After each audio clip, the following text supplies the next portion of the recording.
If you watched Fantasy Endgame last year, you know that in addition to waiver wire every single week telling you who to pick up, we also did beat the breakout, meaning these are some players you should stash before they become popular waiver wire pickups, mostly prospects, but really anybody who has yet to become truly fantasy relevant, somebody who wasn't drafted. You know the deal here. I'm going to name some players that are stash worthy if you've got the space, or you just might want to go and get now if you can. Seeing as how it's very early in the season, of course, it's still week one.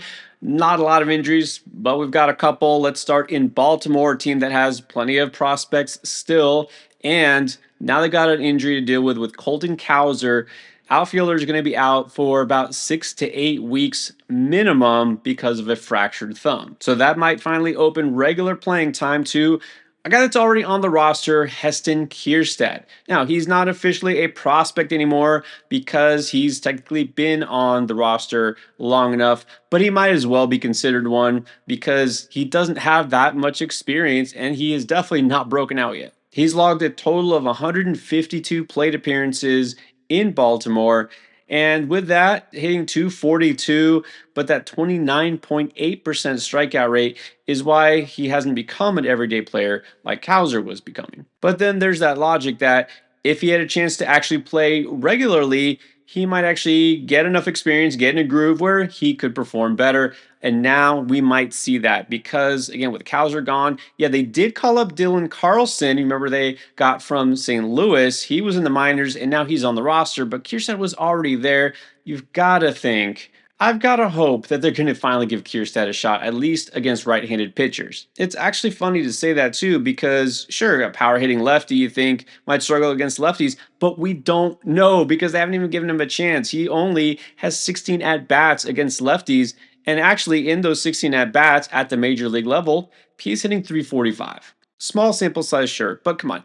Just give Kjerstad a chance. He deserves it. I mean, why not, right? Why do you have a high-end prospect like this if you're not going to use him? So if he's out there, which he is definitely out there in a lot of leagues, because again, even though he was on the opening day roster, he was not starting, has not gotten any playing time until now. But on Monday already, they've done the right thing, put him in the starting lineup. He was batting fifth and at DH. And in that start, he managed to get a single and knocked in a run. So a good start. He might wind up being one of the top waiver wire pickups as week one ends, but I want to get ahead of this. And again, if he's out there, which he is probably in most leagues as of right now, you want to get him before he starts to get hot. Now, you know, the Orioles have plenty of offensive prospects still, and the next one up is Kobe Mayo. Now, there isn't necessarily a spot for him because Gunnar Henderson is actually back now. So we're going to have to play the waiting game maybe a little bit here, but he might force their hand because already as the AAA season starts, Kobe Mayo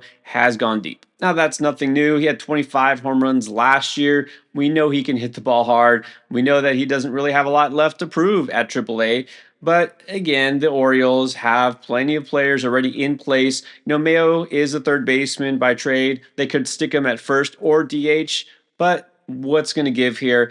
I don't think they're going to move off of that platoon of Mountcastle and O'Hearn at first base. Seems to work pretty well. And like I said, Henderson's back. They got Westbrook, Holiday.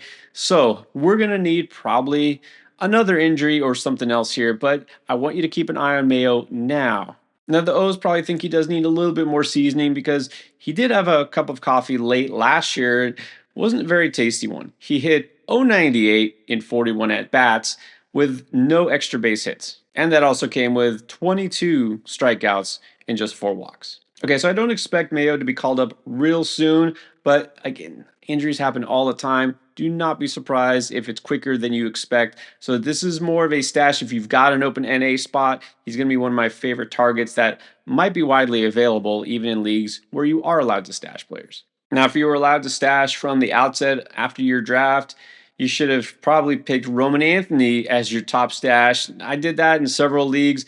Look, he's still in the minors, but there's no way that's going to last long, can it? Already with a multi-homer game, and he also happened to score 4 times in that game. I mean, Roman Anthony is the Sox #1 prospect, and according to most publications, either the #1 or 2 overall prospect in the entire game. I mean, Boston already let Christian Campbell stick on the opening roster. That's working out pretty well for them.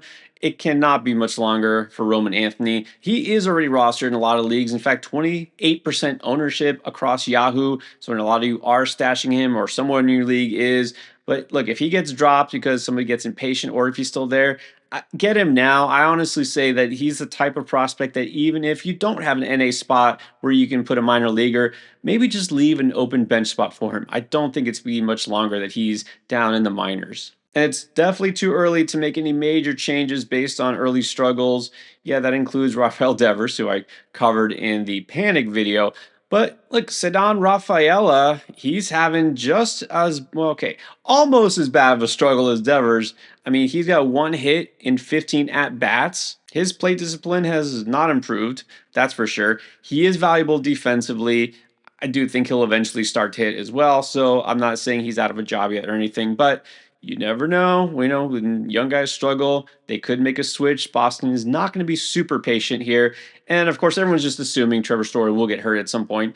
And hey, if that happens, then they could move Rafael to shortstop and then Roman Anthony gets his shot. So just don't wait around too long here. You want to get him before the mad waiver wire rush happens. Now, we know some teams have been hit hard with the injury bug at starting pitcher. A team that you probably don't realize has been so decimated because just not higher profile pitchers is the Milwaukee Brewers. Veteran Aaron Savali just hit the IL, and that's after Tobias Myers, right before the season started, was on the IL. And remember, they're still waiting around for Brandon Woodruff to come back. And last year, promising young pitchers, Robert Gasser and DL Hall were hurt. They're going to get Gasser back at all this year. DL Hall, who knows? I mean, this is basically a whole rotation's worth of pitchers that is gone. So they're kind of filling in piece by piece, and eventually we might see a guy like Logan Henderson come up from AAA. Now, there's a little bit of speculation on my part as far as Henderson being one of those call-ups and having it happen real soon, but this was talked about way back in spring training not too long ago. Reportedly he's the next man up, and well, he hasn't gotten the call yet, but I mean, it can't be too much longer because the need is already there. Henderson was a fast riser last year, went all the way from rookie ball to AAA just in the course of the 2024 season. And his numbers were pretty solid, a combined 3.32 ERA, a 0.92 whip, and a high strikeout rate throughout. And in his first start so far this year in AAA, he struck out 8 batters in just 4 innings. The Brewers may not have good luck keeping pitchers healthy, but they generally have pretty good fortune developing young pitchers, and it's not a bad park to pitch in either, and it's a pretty good team to possibly get some wins for. The need is there. Henderson may not be long for the minors, so definitely keep tabs on him, and he's somebody that really isn't very well known. He's not even a top 10 prospect for the Brew Crew, but he definitely could be up much sooner rather than later. Now, Milwaukee also has a prospect that almost everybody knows about. It's Jacob Misiorowski. This could be the next right-handed version of Randy Johnson. Yeah, because he is very tall and he throws very hard. But Misiorowski not quite there with the control yet because last year a 14% walk rate, and that's par for the course because every year he's been in the minors, he's had double digits, typically around 14 or 15% walk rate. And in his first start, yeah, that's right, he's being used as a starter again right now, at least in the minors. He walked a couple of guys as well, but he also got a lot of strikeouts. That's just what you're getting, which is why, he was initially viewed as a starter, and he's got starter potential still, but might be better suited for a late inning limited role where he doesn't have to keep it all together for as long. A lot of people assume that late last year they might bring him up and use him in a late inning role. Didn't happen. It may not happen still, but look, they don't just need help in the rotation. They could use help everywhere. So Misiorowski, if he can just rein in the walk rate a little bit, they might give him the call. Remember, Devin Williams is gone. That bullpen is still decent, but man, after this first weekend against the Yankees, I think they could use pitching help anywhere they can get it. Why not try out one of your best prospects? And then let's throw one more pitcher here into the mix that honestly I was on the fence about whether to even mention, but you know what? It's starting to make sense. Should they? Could they? I'm talking about the Angels calling up a prospect way too soon with limited experience. Yeah, they probably will. And they already have actually. Last year, Caden Dana got a taste in the majors. And just like a lot of their decisions to call up prospects way too soon, it didn't go that great. Dana got 3 starts in September last year, and across 10 and a third innings pitched, gave up 14 hits, 5 of which were home runs, and also walked 7 batters. So shockingly, at just 20 years old, with only 1 season at AA and no AAA experience, he wasn't ready for the bigs. But we know the Angels, they'll probably give him another shot way sooner than they should, and looked in his first start at AAA. Now you could say he's been there. He looked pretty good. Only pitched 4 innings, but gave up 1 run and only 3 hits. There isn't an obvious opening on the Angel staff right now, but things happen, especially when you got some aging veterans toward the end of that rotation.